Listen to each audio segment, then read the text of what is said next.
don't think any of us were ready to tactical media. One of the few advantages of dating a political operative, I guess. Son, I didn't mean to joke. Please, I could use some jokes. Anything to keep my mind off of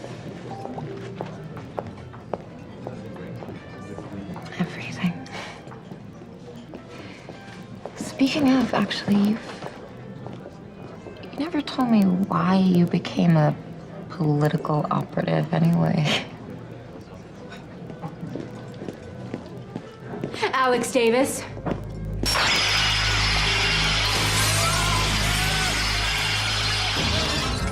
You work for them!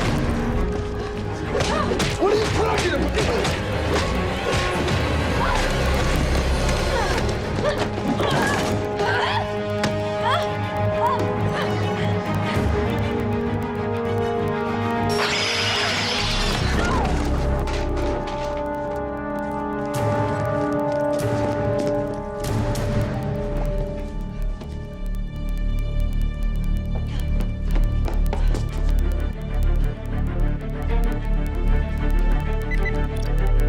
Ollie, What's going on? Alex just got attacked by some girl wearing Laurel's sonic device. Do you know where she went?